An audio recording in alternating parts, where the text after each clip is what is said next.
Good morning, and welcome to our second Elizabeth Seton lecture on the topic of contemporary moral problems. And welcome back to those of you who were here last evening. Last evening we gave a formal introduction to Father McCormick, which I will not repeat today. We would ask you to simply refer to the back of your brochure. However, those of us who were fortunate enough to have heard Father McCormick last evening know now from experience how qualified he is as a moral theologian, as a dedicated Christian thinker, and as a sincere seeker of the truth, both at 8 p.m. and at 3 a.m. And now at 10 a.m., we are looking forward to hearing Father's lecture on ambiguity and moral choice. We know that some of you would perhaps be leaving at 11 to make an 11 o'clock class, so we'll hopefully the lecture will have ended at that time. We will stay. Father has accepted to accept questions until 11:30. So Father McCormick.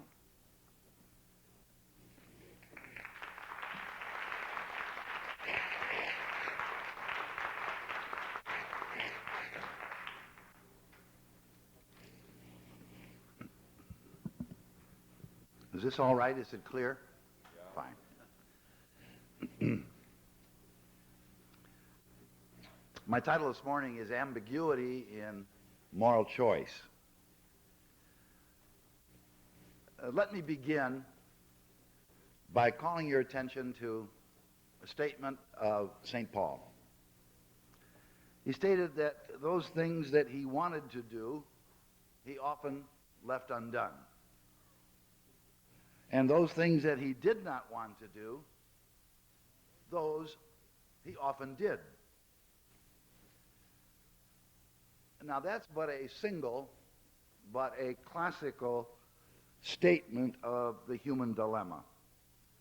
It's been repeated many thousands of times. In poetry, on stage, in confessionals, on the lips of lovers seeking forgiveness, in the solitary murmurs of the individual heart. The jar of our ancient fall profoundly dislocated our whole being and threw us out of harmony, and even as redeemed, we have to die every day if we're going to live. J. Robert Oppenheimer, the physicist, testified to this dislocation when he reportedly stated that in some crude sense, which no vulgarity, no humor, no overstatement can quite extinguish, the physicists have known sin. And this is a knowledge which they cannot lose. St. Augustine wrote simply that whatever we are not what we ought to be. Goethe regretted that God made only one person when there was material in him for two, the rogue and the gentleman. Disraeli rendered it as follows: youth is a blunder, manhood is a struggle, old age is a regret. We have a statement of this in theological language: simul justus et peccator. Simultaneously, at the same time, we are just and yet still sinners. Now that's a rather concise and lapidary identification of one dimension of the human scene. Another is our creaturehood and our finitude, which we often really don't want to own, our limitation. Human beings are spirits with instantaneous understanding and freedom. Their knowledge comes slowly. We all know that. Painfully, processively. Our freedom is a gradual achievement. It's not given at the age of reason. It's a gradual achievement. Our choices and actions are limited by space, by time, by matter. The good that we would achieve is often at the expense of the good left undone or the evil caused. Therefore, our choices, so many of them, are mixed, ambiguous. They have two sides to them, two dimensions. This intertwining of good and evil in our choices brings ambiguity into the world. And then this ambiguity, once in the world, returns to us in the form of tragic conflict choices. Thus, the good that we do is rarely untainted by hurt, deprivation, and imperfection. Our ethical acts are at best very faint approximations of the kingdom that is a-borning, that is to come.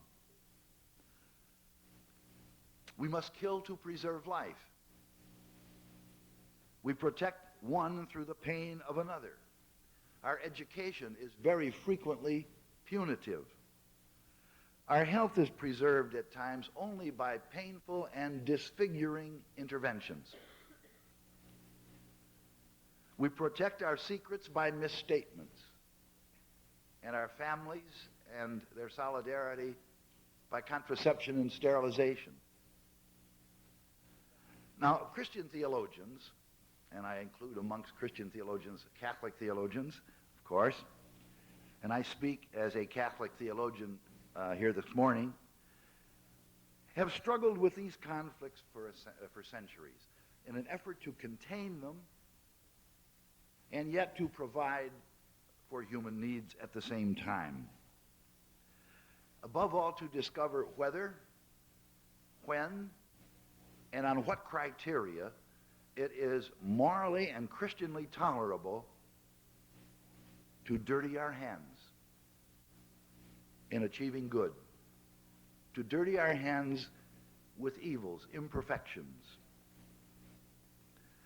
Theological compromise with evil has always been an uneven and fragile thing for Christians because they know down their pulses instinctively that their Lord and Master did not hesitate to demand of them that they swim upstream, that their worldview, profoundly stamped by the coming of the kingdom, often invited them to suffer in dumb, uncomprehending silence. So it's a very risky venture, therefore, for a Christian theologian to deliberate about the evil he may rightly do as he attempts to shape his life in love of Christ and the neighbor, God's Christ, redeemed. So that's the world we live in. It's messy. We sometimes do have to dirty our hands in doing the best that we can. In other words, we're faced with ambiguity in our choices. Now let me give you a couple of practical instances. And if any of you have the answers to these problems, I suggest you have very hidden agenda which you have not yet recognized.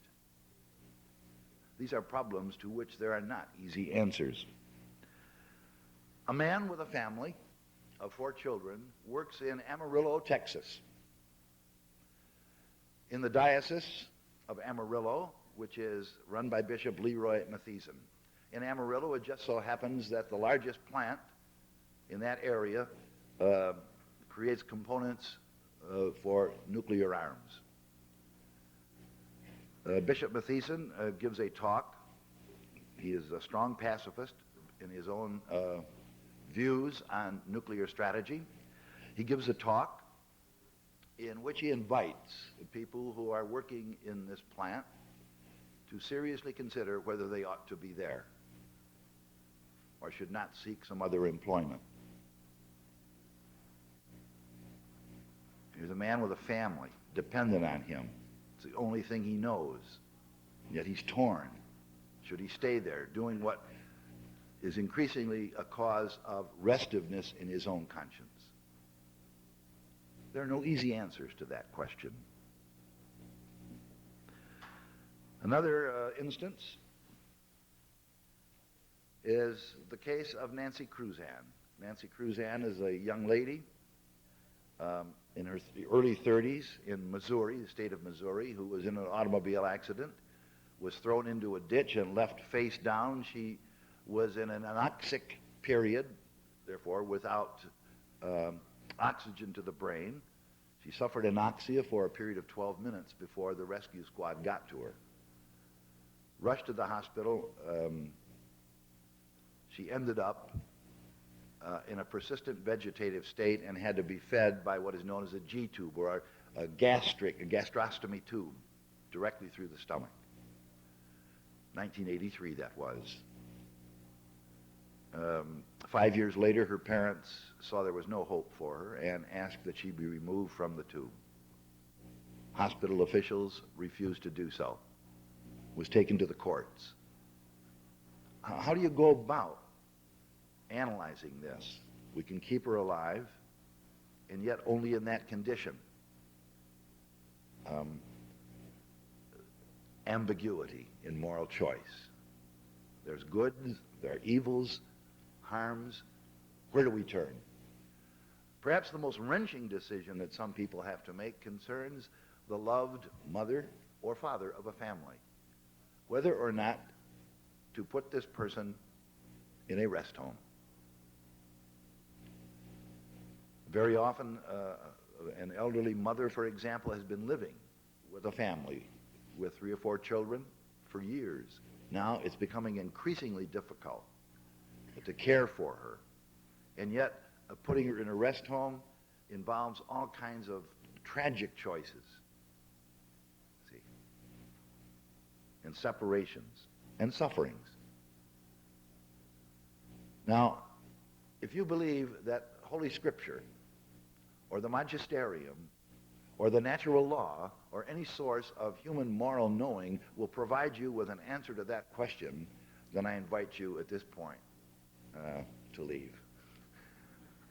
There's just no answer. Those are human problems. They're not the neon problems that capture our attention in the headlines of the papers, but they're the deep human problems that involve personal wrestling and sometimes coming out less than perfect in the conclusions that we draw. Now, that's the type of thing that I want to focus on this morning when I refer to the title of my presentation as Ambiguity in Moral Choice, that type of conflict situation. And I want to offer 6 or 7, let's say 7, in the sacramental spirit once again, 7 direction markers, pitfalls, bits of counsel in facing such problems. Now, in making these remarks, you may judge the success that you're likely to experience in this presentation by a past attempt on my part. I tried to predict in 1969 what the 70s and 80s would look like in terms of moral theology. That's always hazardous. It's a lot of fun because you really don't have to own predictions. After all, they're like dreams. You can simply recount them and then say, well, it's only a dream. It's only a prediction. And nobody can really attack you very much. Well, at any rate, in that spirit, I predicted that the 70s and 80s would be a decade or two of value ethics. An ethic, therefore, whose major preoccupation and problem would be with the goods and goals that the law, that moral norms and so forth, are supporting, rather than with the law itself. The goods and the goals, the basic values. I predicted that the method of moral deliberation about our problems in those 20 years would have the following characteristics. There would be a heavy stress on the authoritative sources of moral knowledge. Pardon me, I didn't predict that. I stated that's what it was. A heavy stress on the authoritative sources of moral knowledge. And a correspondingly lesser emphasis on other sources of knowledge. That's where we came from, a highly obediential, authoritative atmosphere. Furthermore, I looked at where we had come from, and I said that moral tenets up to this point would be regarded as having indiscriminately a very high degree of certainty and immutability. I reflected on what I mentioned last night as a kind of a moral paternalism in moral teaching. The handing down to a passive, non-participative people of prefabricated conclusions. I also noted that up to that point, moral practice was stamped with conformism. The notion that various performances constitute the heart of Christian morality. That's where we had come from. I predicted that the 70s and 80s, by contrast to that, would have the following characteristics. A new stress on the dialogical sources of knowledge in the Christian community. Secondly, a pedagogy of personal responsibility, where we undertake to share in the discovery of moral truth in our lives. Thirdly, a new awareness of the historicity of our moral formulations and an appropriate tentativeness. And finally, an increased emphasis on authenticity and interiority, in contrast to an earlier conformism. So, on the one hand, we had come from a kind of a prescriptive ethic, and I was predicting that the next 2 decades would be a period of value ethics. Now, I leave it to you to look back in the last 20 years and see whether that has indeed been the case. My own assessment is that I was batting higher than any baseball average in either the American or the National League in making those predictions. However, we all fall short.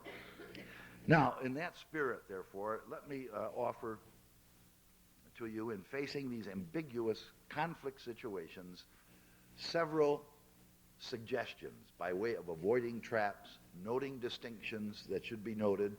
I'm not giving you answers. There are no answers to these problems. But there are ways of straightening out the way we think about them. And that's what I want to propose this morning. The first thing I want to propose is the need to distinguish carefully between two things that are often confused. The pairs right and wrong, morally right and wrong on the one hand, and good and bad on the other. Now, I'm drawing on contemporary Anglo-American philosophy in making that distinction. Now, let me try to simplify and clarify what I'm driving at.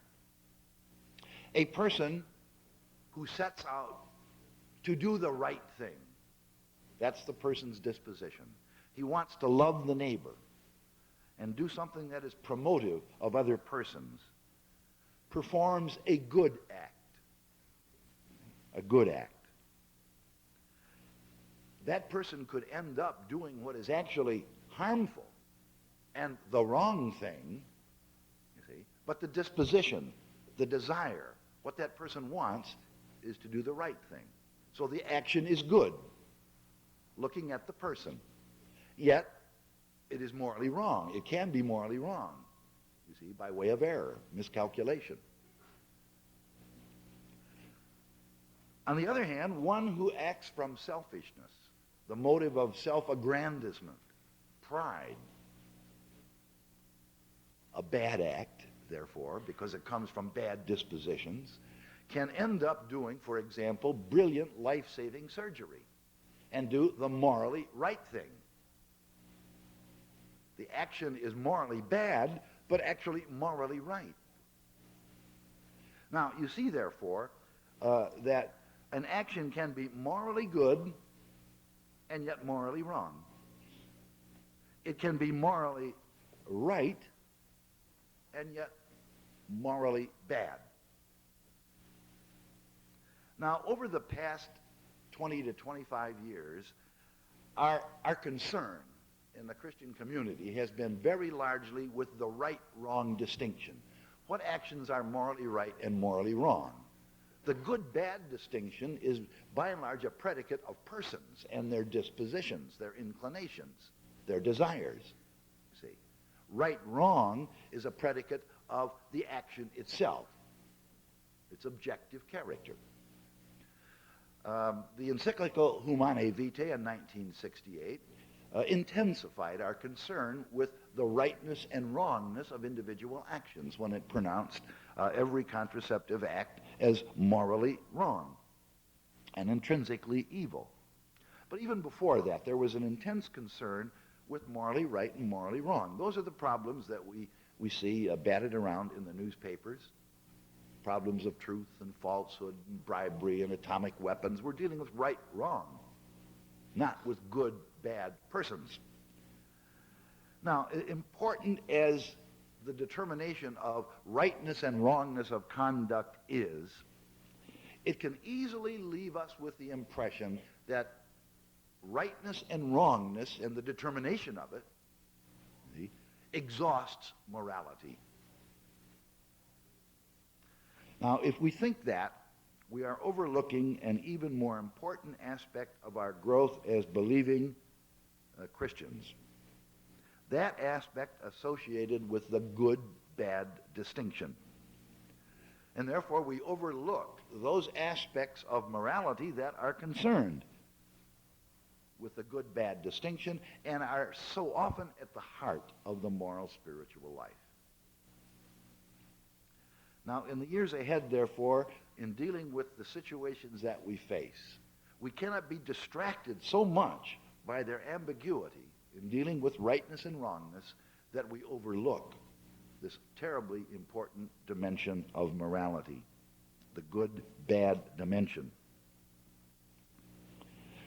So in thinking about goodness and badness, it seems to me that we bring into play and into deliberation and consideration aspects that we're likely to overlook. For instance, the person and the very complex influences that go into influencing the person. The story. There's a great deal of emphasis now on the story, the religious story that has nurtured us, and nurtured our dispositions, our virtues. If we're totally preoccupied with rightness and wrongness of conduct, we neglect those enormously important aspects of our communitarian existence, the story around which we cohere, and the virtues that that story generates in our persons to make us good persons. In other words, we fail to realize that there is beyond an ethic of minimal duty an ethic of aspiration. We don't hear much about that these days. An ethic of aspiration. Furthermore, we overlook the very important matter of discernment. Now, I'm talking about discernment not precisely in terms of discerning what is right and wrong in our conduct, but discerning what is going on in ourselves as we try to grow as human beings.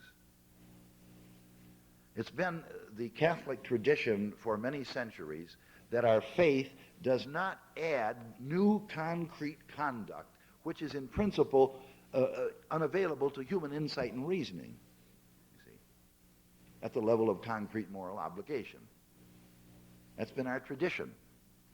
Rather, what faith does is provide a modification of the decision maker. Something profound has happened to us as persons, has been given to us.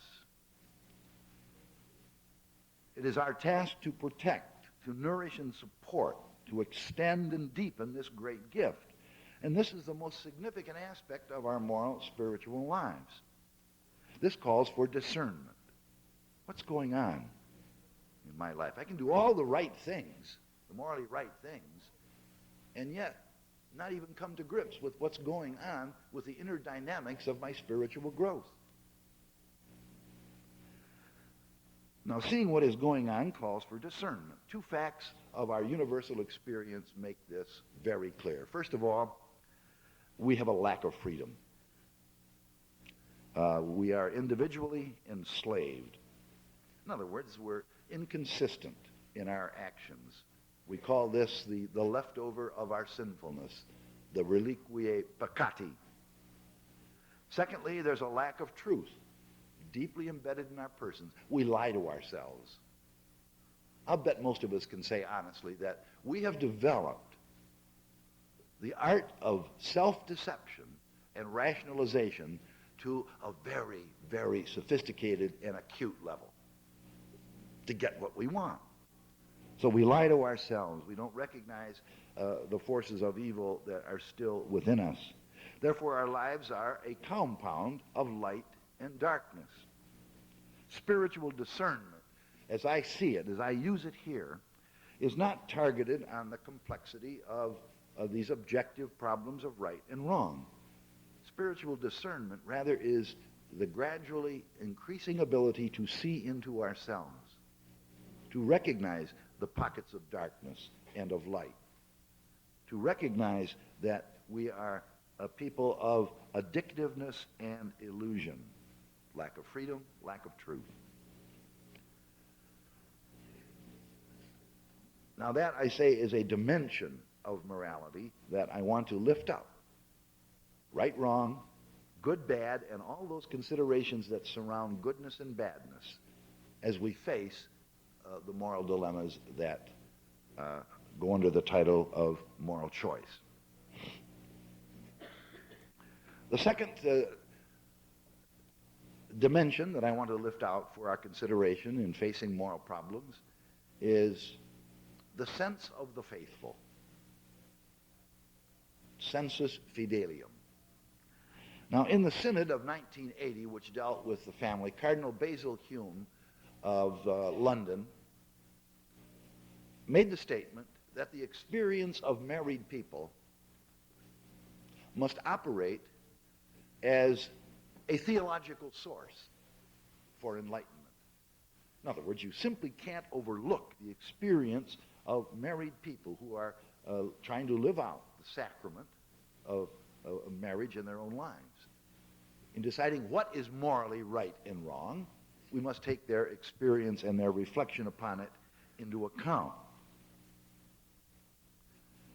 Now, it seems to me that more emphasis on the goodness and badness of persons, you see, and that distinction, good, bad, rather than right, wrong, will bring this dimension into sharper focus, because good people, according to St. Thomas, good people can be expected by and large to make right decisions because their appetites are well ordered, governed by Christian prudence. Now, this is where the term and the notion of the sense of the faithful comes into play. So far in the Catholic community, I judge that we have given this lip service. We don't really know how to handle it. Now, first of all, what is this sense of the faithful? This is drawn, of course, as you know, from Cardinal Newman. Laid great emphasis on this. Now, I understand by that term the broadest possible understanding. Under the term faithful, I would include the experience and reflection of lay people, the instincts and pastoral experience of bishops, the insights and formulations of theologians, and the experience of pastoral ministers, priests, educators, and so on. All are capable of being called fideles, or faithful. And their experience must be tapped if the full sense of the faith as applied to concrete moral problems is to be made available to us. Now, often the term the sense of the faithful is understood in the narrower sense to refer to all who are not official teachers. But I want to say that even bishops belong under the term the faithful and the fideles. Now, I realize that there are severe problems here. For example, who is to be regarded as amongst those faithful whose experience and reflection we tap as a source of moral knowledge? Is it simply somebody who was baptized? Or is there a certain level of spiritual living that is necessary? Well, I think the latter, precisely because we are interested in getting the insights of people toward the moral rightness and wrongness in our conduct. And it's only when these people are good people, living a strong spiritual life, that there's a presumption that they make right judgments. So it's not just somebody who's a nominal Christian who should be regarded as faithful in this sense, and a source of moral knowledge. Now, another question which is very controversial, for example, in the Catholic community, is how does this sense of the faithful, their experience on moral problems and so on, relate to authoritative statements? Well, I think there are 2 points of view on that. See if you don't recognize these, either in yourselves, priests, bishops, people. The first school of thought would be pretty much this, I think without caricature. The sense of the faithful ought to be listened to, but it's the ultimate responsibility of authoritative teachers to determine the truth. For example, to take a non-controversial example, if huge segments of the church believe that the ordination of women is compatible with the gospel and doctrinal development, yet the Congregation for the Doctrine of the Faith determines otherwise, then the congregation is correct because official. All right, then that's one attitude. See? Now, a quite different one is this, that the sense of the faithful is absolutely essential to a certain and binding proclamation. Concretely, if large segments of the community do not see the arguments and conclusions of an authoritative teacher, then that is a sign. A sign, only not a certainty, but it's a sign that the matter is perhaps not sufficiently clear, has been badly formulated, or is erroneous. Now, there are deeply buried differences in those 2 attitudes toward the sense of the faithful as it relates to authoritative pronouncement. For example, let me use bishops just for a moment. We could use this for parents, for religious educators, but I'll pick out bishops now for my example. Bishops of the first view, who share that view, see their task, by and large, as telling people what is right.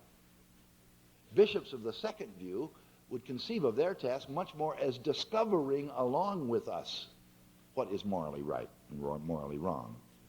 Bishops of the first view see moral truth rather exclusively in terms of authoritative formulations of it. Bishops of the second view are much more aware of doctrinal development and of the changing nature of our concrete personhood. Bishops of the first view see the magisterium of the church in terms of clarity and certainty. Bishops of the second view much more likely to doubt, to question. Bishops of the first view see openness and, of course, obviously dissent as disloyalty. Bishops of the second view are likely to look at openness and even disagreement as part of the natural condition of progress. Now, what we have here in trying to relate the experience of people and their prayerful reflection upon it to authoritative pronouncement, what we have is obviously 2 different points of view. But beneath them, you will find differences on some very profound theological matters. For example, differences on the meaning of the church itself. A juridical notion of the church, very legal in its understanding, versus a quite sacramental one. See? Of human beings, static, in contrast to a more evolving, changing notion of the human person. Of moral knowing, individualistic versus communitarian. A difference on the notion of moral agency, essentialistic, pre-programmed versus personalistic. Of authority, power and the privilege of jurisdiction versus the responsibility of service. Of teaching, being told versus assimilating, understanding. Of theology, the repetition of propositions versus lived experience. Now that's why the difference on a single matter involving rightness and wrongness, like humanae vitae, on birth regulation, can open up this enormous can of worms where you have differences that go very deep into the very Catholic and Christian idea.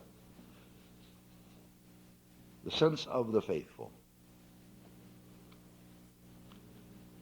The third handle that we should grasp and try to get clear on in facing conflict situations, ambiguous situations, is the relationship of our religious faith to concrete moral conclusions. Now, I raise this because there are two practical positions which I think you will find rampant and I find inadequate.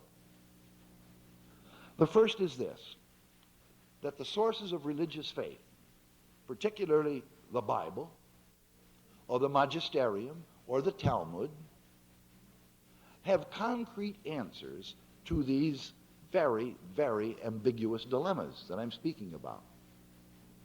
In other words, to oversimplify, it's the truth cabinet notion of the sources of religious faith. Open the cabinet, pull out the answer. Now that's known as religious fundamentalism, of course, and we're seeing its resurgence. There are many reasons for rejecting that, and I won't go into it now.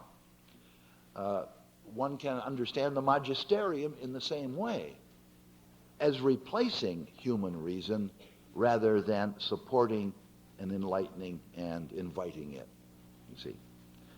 At the other extreme is the notion that our religious faith and its sources have nothing whatsoever to do with concrete moral dilemmas.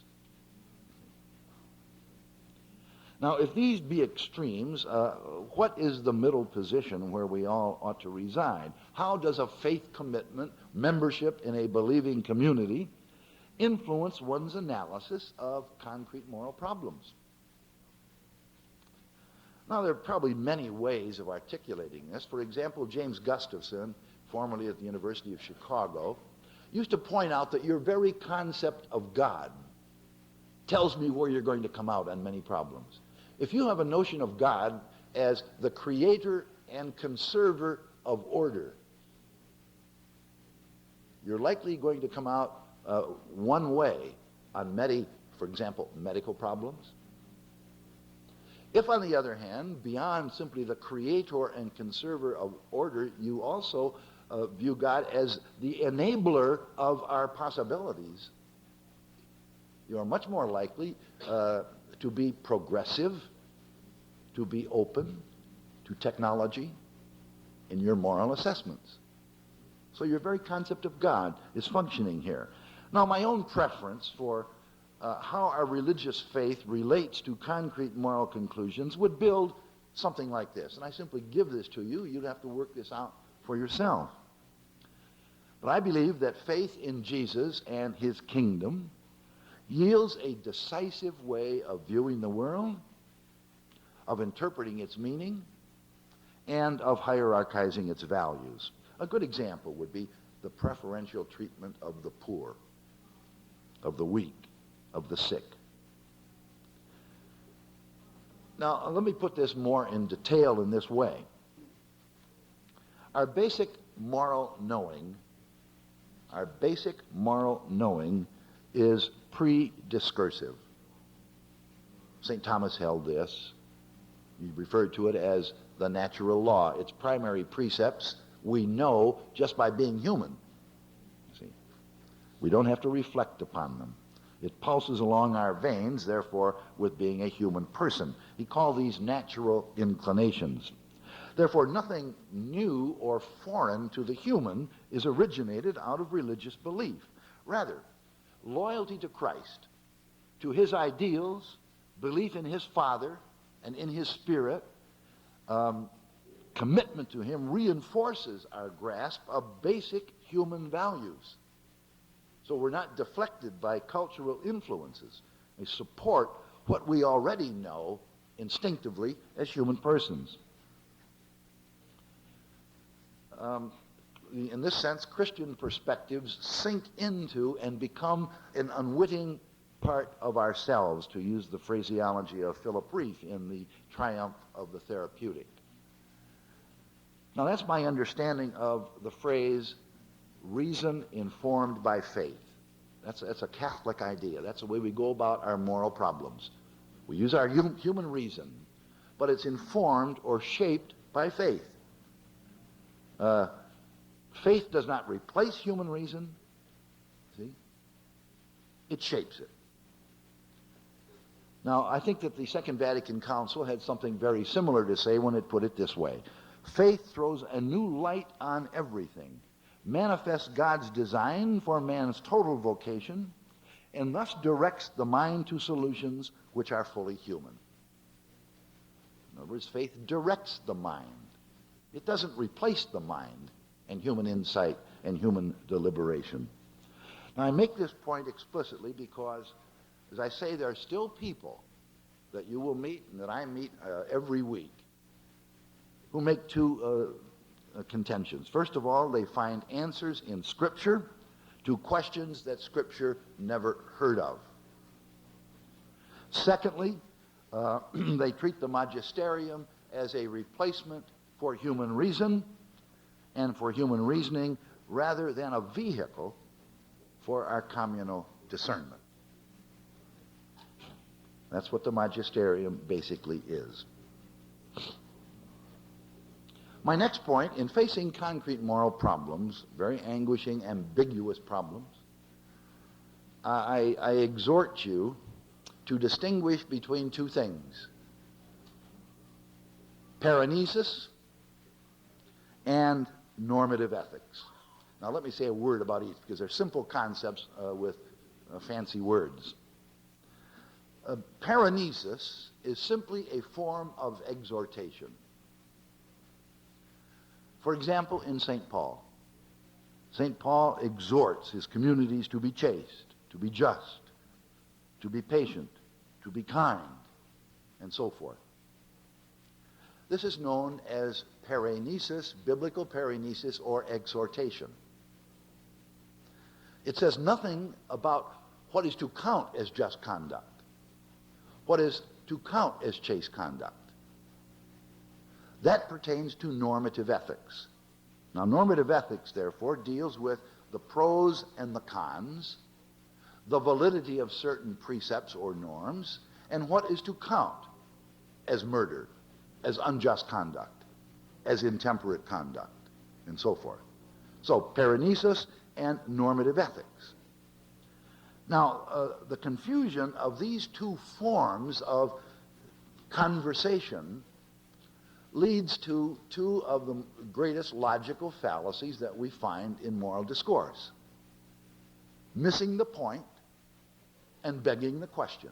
Usually somebody who begs the question misses the point, and usually somebody who misses the point begs the question. So they're very closely related. But in order to show you what I have in mind here, I have to give you some examples. I'm taking these from contemporary moral writings of people I know. For example, several theologians have accused modern moral theologians of seeking to eliminate absolutely binding moral norms. For example, those prohibiting defrauding laborers, prohibiting adultery, and so forth. Now, that's a confusion. Why? The whole question, the whole contemporary question, is what is to count as defrauding laborers? What is to count as adultery? For example, is every, say, Catholic in a second and now irregular marriage, which cannot be regularized through ecclesiastical processes, is that person in an adulterous union? You see? By saying that we should avoid adultery, we don't solve that normative problem. We simply indulge in paranesis. In other words, there's a confusion between value terminology, what the Germans call Wertbegriff, and simple fact description. Tatsakenbegriff. Now, another example of this deals with a matter like contraception. A professor at Catholic University, I will leave unnamed, constantly describes contraception in the following way. It is holding back the total self-gift, denying an aspect of the partner. Now, that's mere descriptive language, but it's taken to be more than that. You see, it's taken to be normative. Well, two questions immediately arise. Is this conduct truly holding back? What does that mean? And secondly, what is wrong at times in holding back?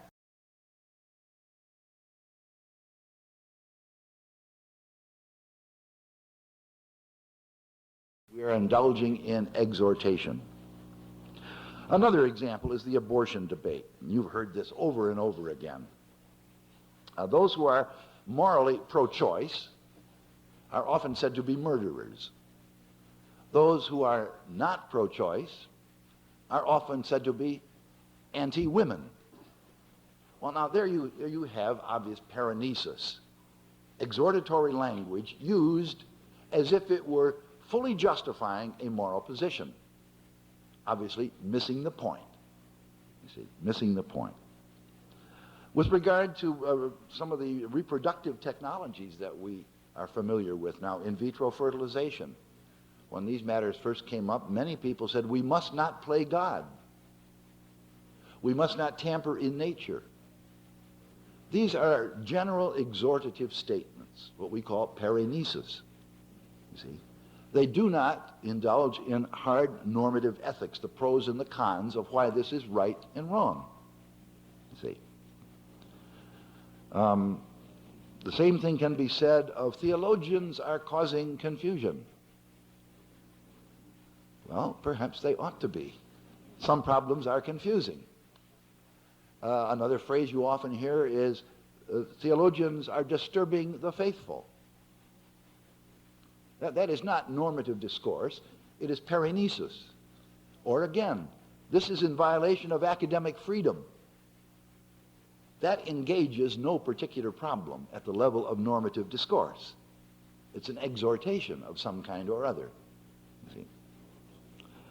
Now, of course, even people in very high places indulge in this type of language. I remember a bishop at a dinner I was attending when the matter of sterilization came up in the presence of Mr. Joseph Califano, who was then Secretary of Health, Education, and Welfare in the United States. Mr. Califano had just issued some regulations on sterilization for the government, holding regulations. And he asked the Archbishop, who was present then, what he thought of these regulations. And the bishop said, well, Joseph, we are baptized in the Spirit. We are set apart. And Mr. Califano looked at him with this puzzled look. He was asking a serious question about government policy, normative ethics at the social level, and he got in response a paranetic statement of exhortation, which had nothing, did not touch down on the key issue. All right. So, distinguish those in facing these serious moral dilemmas. The next point I want to turn to is identify the cultural biases in your thought. Now, decisions are made, policies are set, not chiefly by articulated norms, codes, laws, and rules, but much more by these pre-discursive, pre-thematic convictions that have settled into our psyches. What Karl Rahner referred to as global pre-scientific convictions. One of those global pre-scientific convictions was, for centuries, that women are unequal to men. There are many reasons for that, but that was an instinctive, global, pre-scientific conviction, or what I call a cultural bias. As you recall, St. Thomas tried to explain the origin of women by appealing to an unfavorable west wind. you see. All right. That's the way people thought, a cultural bias. Now, for example, let me give an example of this in the life sciences. In relating our basic values to some of the life sciences, there are two possible models of the world that we can deal with. I'm drawing on Daniel Callahan of the Hastings Center in this analysis. The first model is the power plasticity approach to the world. And according to this model, nature is an alien, independent of human beings, possessing no inherent value in itself. It's capable of being used, manipulated, raped for our own purposes. We see ourselves with an absolutely unrestricted right over nature. Death is there to be defeated. It's the ultimate enemy. All right. That's one attitude. The other approach is the sacro-symbiotic model, where we are part of human nature. We must live in symbiosis with it, in harmony with it. We are stewards, not masters. Death is a rhythm of nature to be accepted gracefully, and so on. Now, it's easy to see where we come from. The Western industrialized democracies are possessed by this power plasticity model, which affects all the judgments we make in approaching ambiguous situations. For example, the best solution to the problems of technology is more technology. We're interventionists, you see, by instinct. Technology can solve the problem. Just give us time. One of the outstanding examples of this interventionist attitude is found in the writings of Joseph Fletcher. Here's what he has to say about the matter of procreation. You got to hear it to believe it.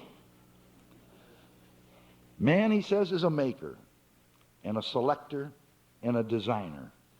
And the more rationally contrived and deliberate anything is, the more human it is. He continues, laboratory reproduction is radically human compared to conception by ordinary heterosexual intercourse. It is willed, chosen, purposed, and controlled, and surely these are among the traits that distinguish Homo sapiens from others in the animal kingdom. Coital reproduction is therefore less human than laboratory reproduction. Well, the first indicator that something is wrong here is that the fun has gone out of it, you know. Okay? But that's, you see, a cultural bias surfacing in a concrete moral judgment. You see, we see that all over the place. We use sanitized language, which shades our imagination from the shape of our conduct. We refer to surgical strikes, surgical airstrikes, terminating a pregnancy. The ecological crisis, I think, has taught us that we have acted far too uniquely on this interventionist or power model of our responsibilities, and rather than in harmony with nature. Just as we're learning to protect the sperm whale, the snail darter, the redwood, and so forth, now we begin to take human beings as the source of our experimentation. Better be careful. Therefore, part of facing ambiguous conflict situations is to recognize that we are personally and corporately knee-deep in cultural biases. I think that has particular relevance to the sexual sphere. We are pansexual in our culture. Our children are being taught that bad sex is better than no sex. You've got to have it. I mean, that's the message that we're an orgasm culture. And this is the message that comes across clearly. We're all knee-deep in that. And when we reflect, for example, on the pastoral problems of the gay community, on premarital sexuality, and things like this, we better be very careful to recognize the limitations that we bring to such discussions. And those are the limitations of our cultural biases. And that happens in virtually every sphere. Another guide in facing ambiguous conflict situations is the distinction between the moral and the pastoral. I mentioned this last night, but it's so important that I want to flesh it out a little bit here. A moral statement summarizes the moral right and wrong of a particular action or class of actions, and by implication invites us to perform such or avoid such actions in our conduct. It's an abstract statement, not in the sense that it has nothing to do with reality, but in the sense that it prescinds from the ability of an individual to understand and to conform to that moral statement. See? A pastoral statement, on the other hand, or a pastoral procedure, looks to the art of the possible. It deals with the individual where that individual has come from and is in terms of biography, personal history, weaknesses, family background, education, economic situation, and so on.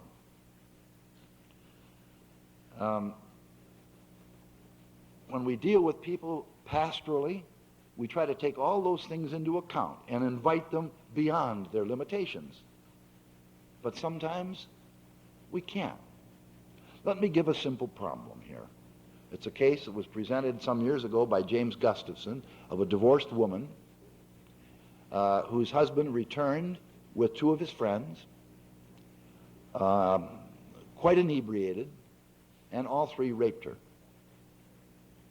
And the result of that was pregnancy. Very rarely happens that way, but still the result in this case was a pregnancy. The problem came up. Here she was, economically marginal, alone, divorced. This happened in these circumstances. What should be done? Well, of course, a moral statement would be that all direct abortions should be avoided, are morally wrong, you see. All right. With this particular woman, as she was described by Professor Gustafson, there was nothing in her biography, in her background, in her present situation, which would allow her to even understand what that meant, particularly in those circumstances. So there could come a point where I, as an advisor, as a counselor, while maintaining my moral position, would realize at the pastoral level that this individual couldn't even understand it, and therefore I would cease urging it. I wouldn't change it, but I would cease urging it. Now, some of the greatest problems that we face in the Catholic Church, for example, the gay community, the phenomenon of gayness, how should we respond as a community to that? How should we respond to the problem of the divorced and irregularly remarried? Problems like this should be approached dominantly from the pastoral level, I conclude. I mean by that, some theologians, some dear friends of mine, have suggested that the church must change its teaching on the indissolubility of marriage.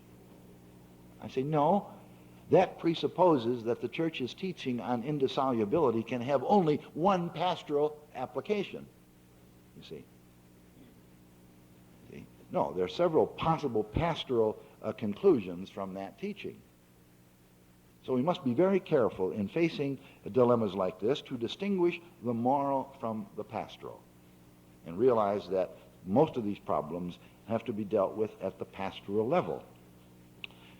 The next handle I want to raise up, and I'm going to stop there because my time is running out, is one that I brought up last night. I just want to repeat it briefly for the benefit of those who weren't here, and that is the difference between the substance of a moral conviction and its particular formulation at any point in history. A distinction explicitly acknowledged by John the 23rd in the Second Vatican Council. It's one thing to have a moral conviction, you see, about the sacredness of human life. It's another thing to formulate that into moral rules. Those formulations are always only more or less adequate because they come from only more or less adequate human beings. with, as I say, restricted intellectual, verbal, and conceptual tools in changing circumstances. And therefore, we must continually challenge, update, renew our moral formulations if we are to stay human. Now, I say that because there are some people of a very conservative, indeed fundamentalistic point of view, who regard certain authoritative statements made in the past as done in granite, as if no improvement is possible. You see. Well, the church's entire history is a denial of that, a denial of that. The most recent example officially, the church's attitude toward, for example, religious liberty. See, where a complete flip-flop took place in the Second Vatican Council. And we have many other examples of that. So in approaching these very difficult, concrete decisions, keep in mind the difference between a directive and its formulation and really the substance of our concern. Now, those are 6 handles, bits of counsel, distinctions, call them what you will, to bear in mind as we approach conflict situations and human moral dilemmas. There are very many more, I am sure, but our time is limited, and I want to give you at least enough provocation so that you can respond with enlightened disagreement. Thank you very much.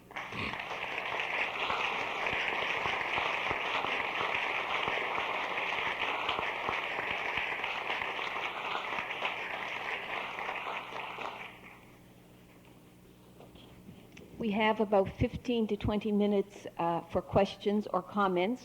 I will have to spirit Father away on the dot of 11:30 because there is a phone call coming in from CBC Information Morning, which will be taped and you may hear it tomorrow morning, but he has to be back in my office for that time. And we would ask if you could come to the mic in the center to ask your question, unless you think we can all hear you plainly.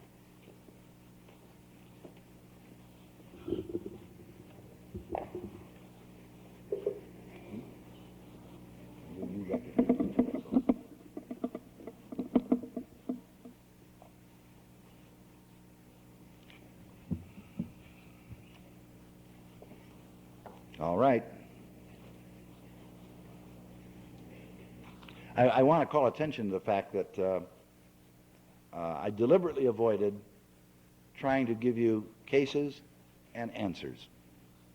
That would be indulging in another form of moral theological paternalism, and the summary of some of the things I said this morning would be avoid moral theologians bearing certainties.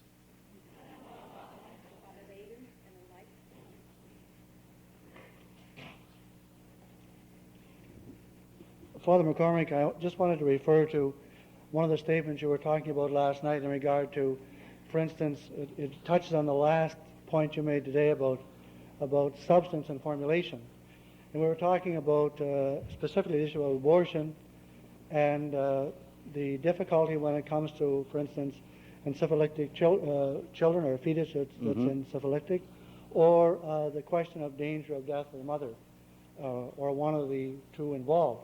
And my question is this: arguing, given the context of our day and what some people have called a death mentality and dealing with certain problems that face human beings, could it be argued, or would it be valid to argue, from the point of view of the lesser of two evils, that given the rarity of such cases, it might be better to, rather than to begin to enter what some people call the thin edge of the wedge into the position of the church, but it might be better to accept the fact that in those cases we don't intervene and maintain, rather than begin to, if you understand what I mean when I say the thin edge of the wedge in regard to opening up something in those issues. That's just a question. Yeah, I think that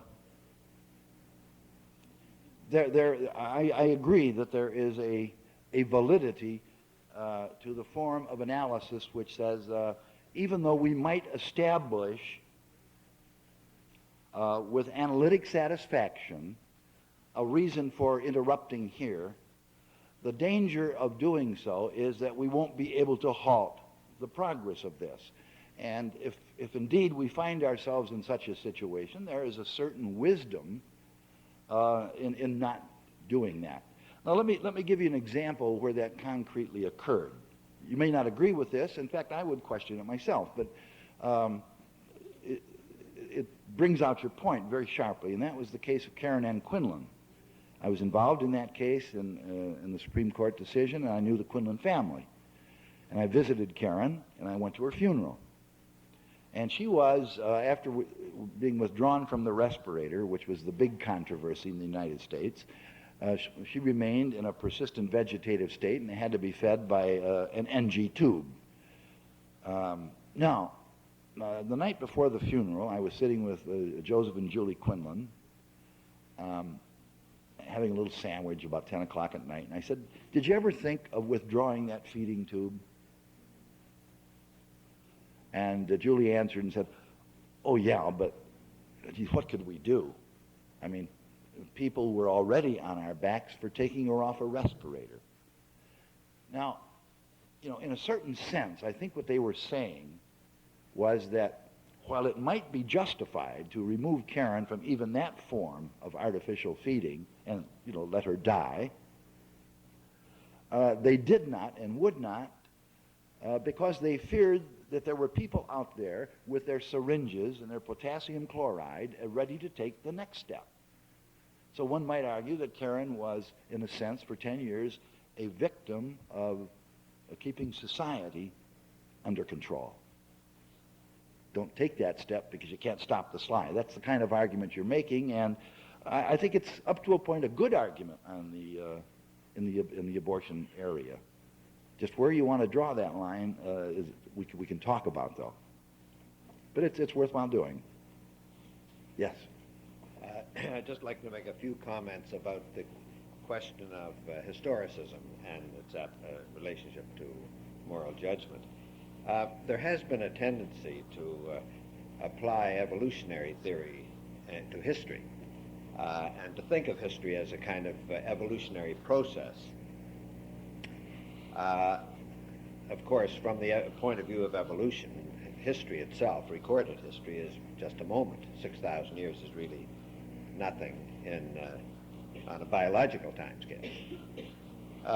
So that that analogy is, I would say, erroneous, but it has tended to make people think that things are changing all the time. Human nature is changing in historical time, which it may be, of course. We couldn't say definitely that it isn't, but I would argue that it's changing so slowly that that historical experience is extremely relevant to our own self-understanding and to our own moral judgments. And the problem that I see, or the danger I see, is that historical relativism tends to actually downgrade history itself as that type of source for the moral judgment. The same thing applies to cultural relativism, the idea that each culture is a sort of produces its moralities and therefore is a kind of absolute, rather than the idea that the Confucians had, for instance, that each culture develops different facets of a common human nature. And that, of course, that approach allows us to use culture as a wonderful resource for our own self-understanding. But the cultural relativism tends to block it off and say that, well, the experience of the Chinese or what have you is so different from us that it's really irrelevant. My point is that the danger is that we get into a kind of presentist frame of mind A kind of what? A kind of presentist, mm-hmm. And actually culturally deprived situation, so that and the net result is a great poverty in our whole self-understanding and ultimately in moral judgment. I don't have any problem with that at all. Since it wasn't a question, I'll leave it stand there. I'll just add one little thing, though. I think that my consciousness, and I think that would be true of many of us who have grown up in the Catholic community, is that of a community which has, by and large, formulated its doctrinal and moral concerns within a rather exclusive Western tradition. It's talked, for example, about marriage as a partnership and so forth. Now that's Western language, which is simply mysterious, for example, to certain other cultures which have not arrived at the level, say, of equality of man and woman in the cultural scene. So I think we're at the point now where we're beginning to realize that we can learn something from the Chinese. We can learn something from the Africans and so forth. Where before, I think we were much more elitist in our Western convictions. Would you agree with that? Yes, sir. Fine. Father McCarthy, the Catholic... McCormick.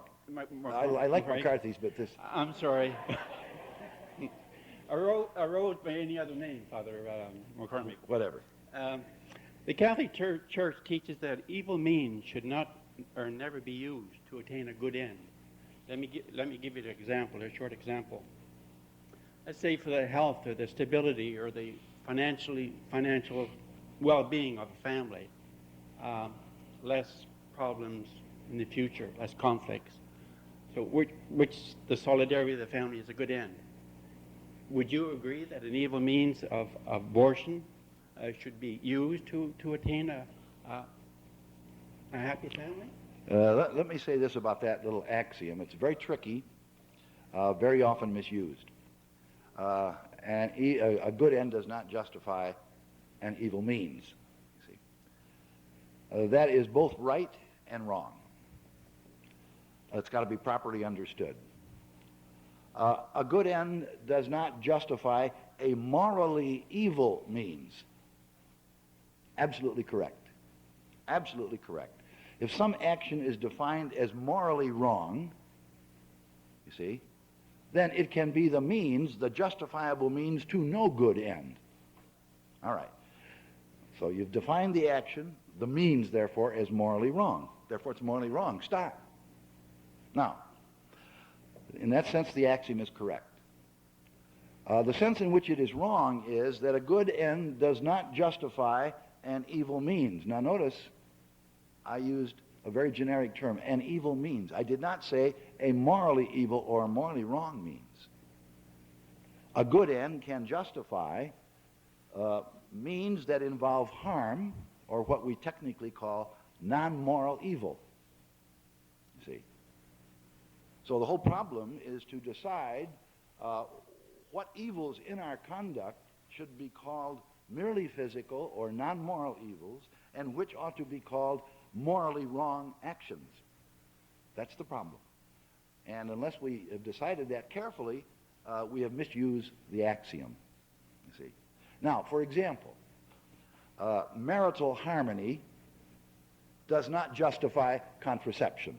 Why? I'm using that as an example of what some people would say. They would say that you got a good end, marital harmony, does not justify this moral evil of contraception.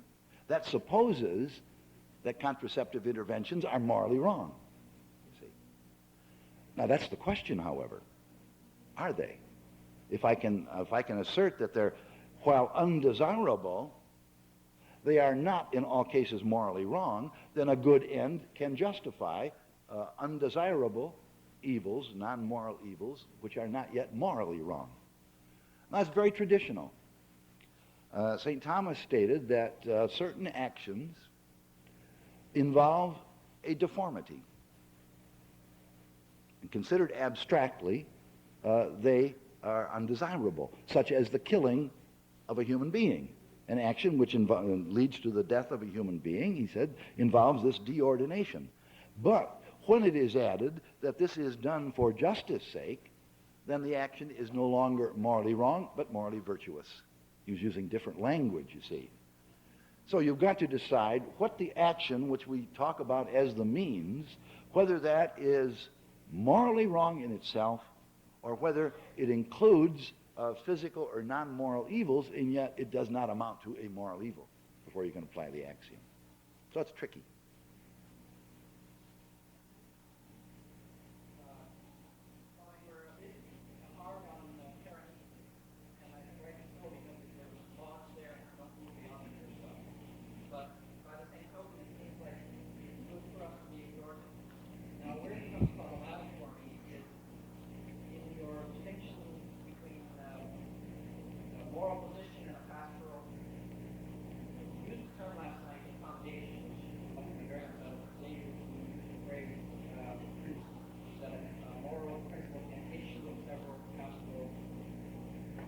Adaptations or...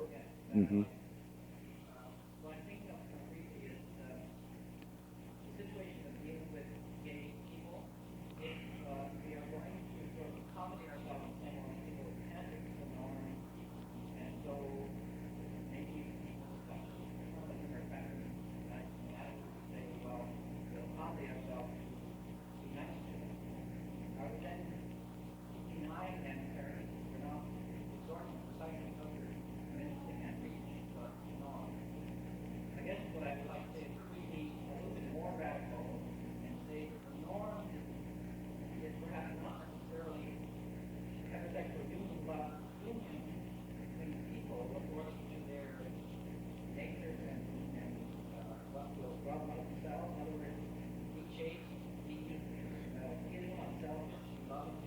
Mm-hmm. Well, let me say a couple of things to that. First of all, I was not hard on paranesis. I simply want to distinguish it from normative discourse. And because we all need paranesis. In fact, the Pauline letters, for example, are by and large paranesis, exhortation. And we need that. We thrive on it. And in fact, most homilies that you hear will be examples of paranesis. They won't preempt your moral judgments, but they will exhort you to various virtues, various things, go beyond yourself, carry your cross. These are paranetic statements that don't deal with what that means concretely. So I didn't want to be hard on it. I just wanted to distinguish it. Secondly, with regard to the individual example you brought up, one has to be very careful in dealing with that subject because we are, for example, we have directives within, say, the Catholic community where we are not, we have been told that by the Congregation of the Doctrine of the Faith that no pastoral understanding or accommodation may take the form of justification as if the condition itself justified certain aberrant forms of conduct, you see. Well, that leaves open the question of what does that mean? Justification. That's a very general term. And I, for one, don't know exactly what it means. If you want to read a fuller discussion of all this, buy my next book. I have a chapter on this subject, trying to point out that the term justification leaves an awful lot of doors open. My own tendency is this, that when you say that the heterosexual condition of marriage is the normative context for full sexual expression, and that is traditional Christian and Catholic teaching, and you find people who cannot live that out in their own lives, and say that some accommodation can be made, you don't necessarily justify that conduct. I can fully take the position, as indeed I do, that when a person is in that condition, then I won't justify the conduct for the simple reason that it's not my task to do it. There are two judgments to be made there, and they're all personal judgments that fall on that person's shoulder. That person is constitutionally homosexual, can't reach the norm, and secondly is not called to celibacy for the kingdom. Now, I can't make those judgments. Only that person can. Therefore, I can't justify the conduct. I will leave that person before God and respect the judgment that person makes. I will neither condemn it, nor will I justify it. But I will accept the judgment before God.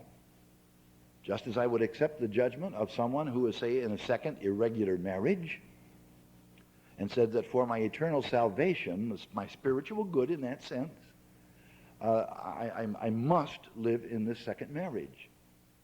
I will not celebrate that. I will not condemn it. I will say, you are at this point before God. I can respect your judgment. It's not my part to justify it because it involves particular judgments that I have no business making. That it's part of your eternal salvation. I can't make that judgment. You see what I'm doing? I'm saying that there is a pastoral accommodation which need not involve justification. It can only involve a refusal either to condemn or to justify. You see, to say it is morally right. I simply say, I leave you at that point before God, and I respect your judgment. Mm-hmm. Yeah.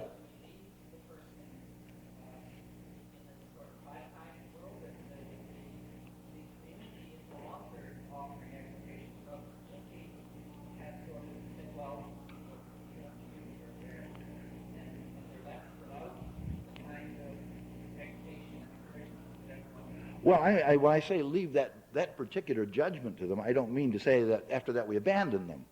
No, I would offer them all the sacramental supports to lead a fully Christian life that is possible, and exhort them to the type of fidelity, temperance, justice, etc., that all the rest of us are expected to live out. You see? No, I don't mean to leave them alone in any sense at all. And that would not be involved in such a judgment. It's simply saying that in those particular circumstances, I will do neither of two things. I will neither justify, approve, and say it's morally right, because I can't, you see, nor will I condemn, because I can't do that either. I will simply say this is non-normative conduct, and you are before God. It may be before God the only thing you can do. See what I mean? I hope that's a middle position that is, well, we'll wait and see what happens to this book. Thank you very much, Father McCormick.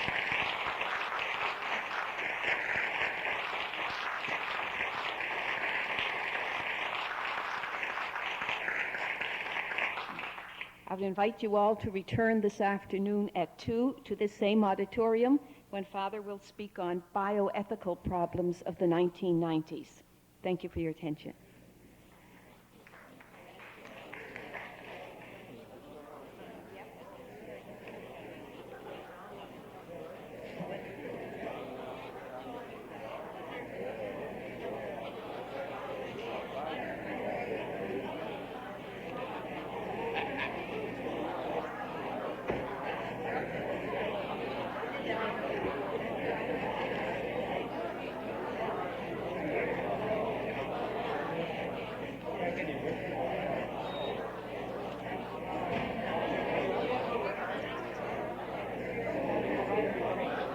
Hi, Owen.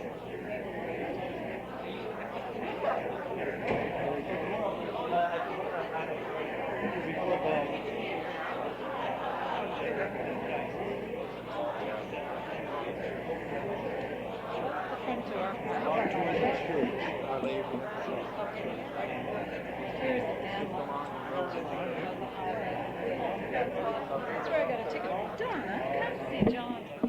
You're here all this time to have met him yet. How you doing? I hear lots about you. How you doing? Well, Jim and I were trying to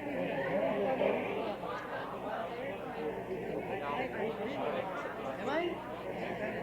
You're not working yet?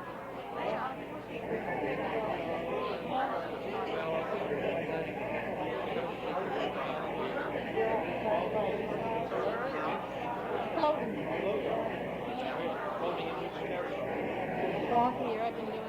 Yeah. And I've done it. Wherever I get the class. I think I could talk on it.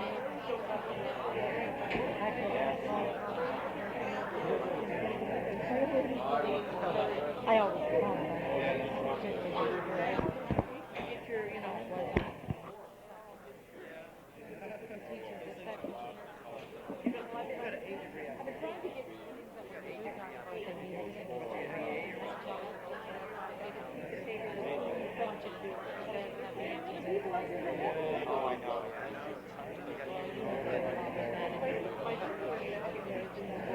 Working on it crazy. At the end of your presentation.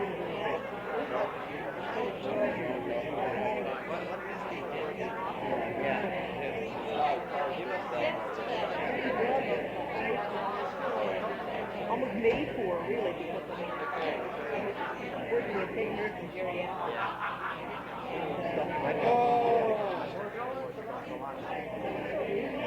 I'm convinced you have to be able to call yourself something.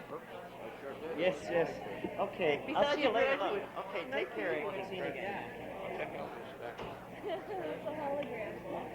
You been morally fed? Oh, yeah, I know. Well, it's very good for your eyes. Forces your eyes to look in a different manner than you're used to, which is very interesting. But I wouldn't want my girl picture or something like that.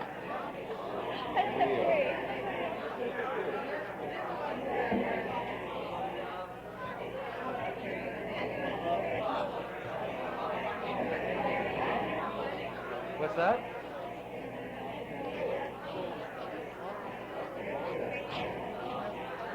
Were you here last evening?